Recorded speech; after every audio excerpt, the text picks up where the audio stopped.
Hi, yeah, it's Bruce here with another video. Yeah, I'm here. I got some customers coming to this unit today, so I cleaned it up. And just thought I'd shoot a little video here before I go to another unit. Uh, the global housing bubble. You hear lots about the housing crisis, whether that's in London or Vancouver, recently Toronto, Seattle, San Francisco. Um, I don't think I don't think there's a housing crisis here in Tokyo, although like prices have gone, definitely up over the last couple of years. Uh, I mean, I'm a real estate investor, so I'm always sort of investigating this stuff. But like I hear opinions on both sides of the global housing bubble. I mean, the bear side is that it's a total bubble and it's going to crash. And then, I mean, the bull side is like it's going to continue. And the reason they say, like for example, I'm from Vancouver originally, so the reason they say it's going to continue is with increased immigration happening to Vancouver, for example. That's just going to put more and more pressure on the housing stock, and then it takes so. I mean, because it's just like it's not like you're manufacturing beds and lawnmowers. I mean, if you're going to increase supply or housing supply, it takes a lot of time. So in order for more supply to come online, it's going to take uh, just years. Because I mean, just the way government or like regulations work for increasing supply, it just takes a lot of time. So so I th- my way of thinking is I don't actually think prices are going to go down. I thought the bubble was going to burst a number of years ago, but I've been totally wrong. So like I mean, it shows you what I know. I thought it was going to burst 5 years ago. I thought it was going to burst 3 years ago. But the truth is, it hasn't.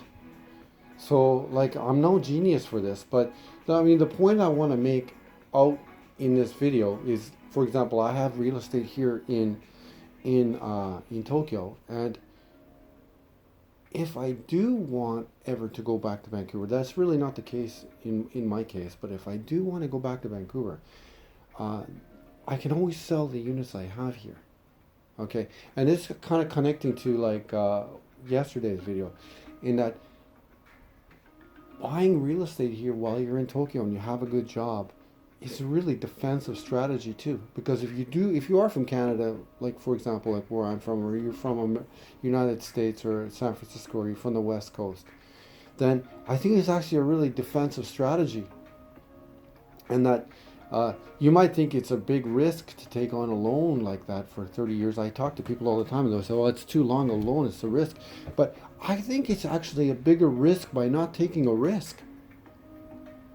So if you are in your 20s or you're in your early 30s and you're here working, okay, whether that's a teacher, like I said yesterday, or you're working in IT, it's really important for you to buy some real estate here in Tokyo, okay? If you're going to be here for 5 years.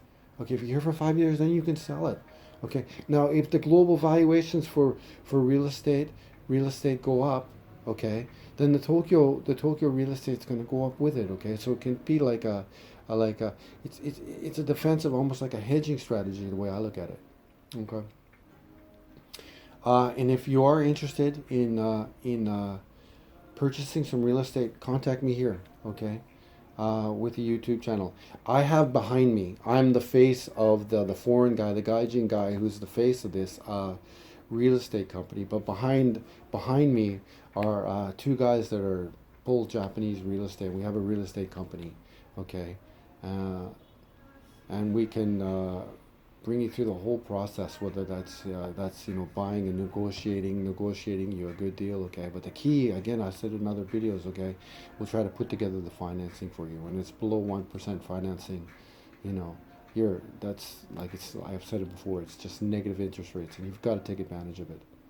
Okay, that's my video here for Saturday morning. As you see here, I got my toolbox here in the back here. Yeah, if you didn't know, I own a computer company too. Yeah, we make these beautiful handmade computers and stuff like that. So yeah, you can follow us either here on YouTube. Okay, you can follow my Instagram feed at Tokyo Craftronics, Shibuya Craft, Tokyo Craftronics. I don't even know my company's name. Shibuya Craftronics at Instagram. Okay, and yeah, I have lots of kind of pictures with my computers and stuff like that, and my Volkswagen van. Okay. Again, you can contact me here or at my Instagram. Bye bye. Have a good day.